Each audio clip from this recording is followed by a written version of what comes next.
દોસ્તો, કલ્પના કરો તમારી પાસે એવી તાકાત આવી જાય કે દુનિયાનો કોઈ માણસ તમને હરાવી ન શકે. તમે જે ધારો તે સેકન્ડોમાં કરી શકો. મજા આવે ને? પણ આ તાકાત માટે જો તમારે તમારો પડછાયો વેચવો પડે તો?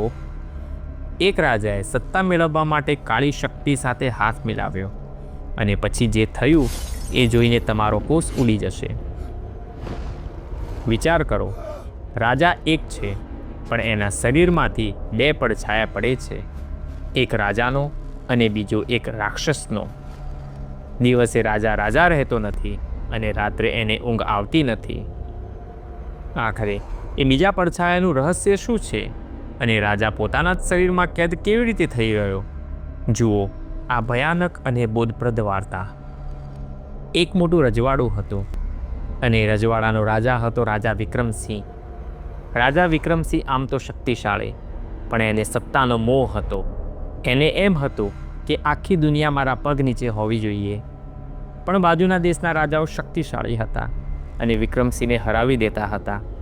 વિક્રમસિંહ અકળાયો, પણ તેને તો ગમે તેમ રીતે જીતવું જ હતું. એવામાં એક દિવસ જંગલમાંથી એક અઘોરી બાવા પસાર થયા. રાજાએ એમને પૂછ્યું, મહારાજ, મારે અજેય થવું છે, મને કોઈ રસ્તો બતાવો. પેલા બાવાએ લાલ આંખ કરીને તે રાજાને કહ્યું, ઉત્તર દિશા તરફ જા, ત્યાં એક કાળો ડુંગર છે અને તે ડુંગર ઉપર એક જાદુઈ કૂવો છે. ત્યાં જઈને જાદુઈ કૂવા પાસે તારે જે માંગવું હોય તે માંગ, પણ યાદ રાખજે તે પણ તારા પાસે કંઈક માંગશે ખરો. સત્તાનો લાલચુ રાજા કાળા પર્વત પર જઈને બૂમ પાડે છે, હે જાદુઈ શક્તિ, મને એવી તાકાત આપ કે હું આખી દુનિયા જીતી શકું. કૂવામાંથી ભયાનક અવાજ આવે છે, તું દરેક યુદ્ધ જીતીશ, પણ બદલામાં મારે તારો દિવસ જોઈએ છે. રાજાએ વિચાર્યું, મારો દિવસ? દિવસ એટલે શું? કંઈ વાંધો નહીં, હું તો રાજા છું. દિવસે આરામ કરીશ અને રાત્રે રાજ કરીશ. એણે વગર વિચારે હા પાડી દીધી. કૂવામાંથી કાળો ધુમાડો નીકળ્યો અને તરત જ એ રાજાના શરીરમાં પ્રવેશ કરી ગયો. બસ પછી તો પૂછવું જ શું. રાજા પાછો આવ્યો અને યુદ્ધના મેદાનમાં જેવી તલવાર વીંજેને ત્યાં લાશોના ઢગલા થઈ જાય. કોઈ તેની સામે ટકી જ ન શકે. વિક્રમસિંહ રાજા તો રાજી થઈ ગયો અને મનમાં વિચારવા લાગ્યો કે હવે તો હું આખી દુનિયાનો માલિક થઈ ગયો. પણ મિત્રો, ખરી રમત તો હવે શરૂ થઈ. એક સાંજે રાજા પોતાના મહેલમાં ચાલતો હતો અને રાણી ઝરૂખામાં બેઠી હતી. અચાનક જ રાણીની નજર રાજાના પગ પાસે પડી અને તે ચોંકી ઉઠી અને જોરથી ચીસ પાડી ગઈ કે આ શું? રાજાએ પાછળ ફરીને જોયું તો આ શું? તેના શરીરના એક નહીં પણ બે પડછાયા પડતા હતા. એક પડછાયો સીધો પડતો હતો, જ્યારે બીજો પડછાયો એક રાક્ષસનો પડતો હતો. વિચાર કરો મિત્રો, તમારા શરીરમાંથી બે પડછાયા પડતા હોય અને બીજો પડછાયો એક રાક્ષસનો હોય તો તમારી શું હાલત થાય? આગળ શું થયું એ જાણતા પહેલાં જો તમે અમારી આ ચેનલમાં નવા હો તો અત્યારે જ સબસ્ક્રાઈબનું બટન દબાવી દો, કારણ કે રાજા સાથે હવે શું થવાનું છે તે તમારી કલ્પનાની બહાર છે. બીજે દિવસે સવારે સૂરજ ઉગ્યો. રાજા વિક્રમસિંહની આંખ ખુલી અને વિચાર્યું કે લાવ ઊભો થાવ.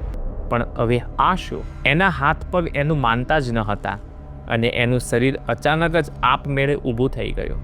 રાજાનું મગજ જાગતું હતું પણ શરીર પર તેનો કાબુ ન હતો. રાજા અંદરથી ચીસો પાડતો હતો, ઊભા રહો, મારે નથી જવું. પણ એનું શરીર રાક્ષસી આત્માના કબજામાં હતું. તમને યાદ છે એ શરત? કુવાએ બદલામાં શું માંગ્યું હતું? એનો દિવસ માંગ્યો હતો. આખો દિવસ રાજાનું શરીર પેલા રાક્ષસના ઈશારે ચાલતું હતું. તે આખો દિવસ નિર્દોષ પ્રજા ઉપર જુલમ કરતો હતો, નિર્દોષોને મારવા લાગ્યો. રાજા રડતો હતો પણ તે કશું જ નહોતો કરી શકતો. તે માત્ર એક પ્રેક્ષક બનીને રહી ગયો હતો. જ્યારે સૂરજ આથમે અને રાત પડે ત્યારે તે પડછાયો શાંત થાય, અંદરનો રાક્ષસ શાંત થાય અને રાજાને પોતાનું શરીર પાછું આપી દેતો હતો. પણ ત્યાં સુધીમાં રાજા એટલો થાકી ગયો હોય કે એનામાં ઊભા રહેવાની પણ તાકાત ન હોય. સત્તા મેળવવા ગયો હતો પણ પોતે જ પોતાના શરીરનો ગુલામ બની ગયો. મિત્રો, આ રાજા પાસે દુનિયાનું બધું જ સોનું છે, બધી જ સત્તા છે, પણ પોતાનું શરીર નથી. એ રોજ રાતે મરે છે અને રોજ સવારે પસ્તાય છે. આ વાર્તા આપણને બે મોટી શીખ આપે છે. પહેલી, કે શોર્ટકટથી મળેલ સફળતા તમારી પાસેથી બમણી કિંમત વસૂલે છે. અને બીજી, સત્તા અને પૈસા માટે ક્યારેય આપણે પોતાનો જમીર ન વેચવો જોઈએ, કારણ કે જે માણસ પોતાનો પડછાયો સાચવી નથી શકતો એ દુનિયા જીતીને પણ હારેલો છે. કેવી લાગી આજની આ વાર્તા? કોમેન્ટમાં જરૂર કહેજો. અને હા, તમારા મિત્રોને આ વાર્તા શેર કરવાનું ભૂલતા નહીં અને સબસ્ક્રાઈબ જરૂર કરજો. તો મળીએ આપણે આવી નવી જ વાર્તા સાથે નવા એપિસોડમાં. ત્યાં સુધી રાધે રાધે.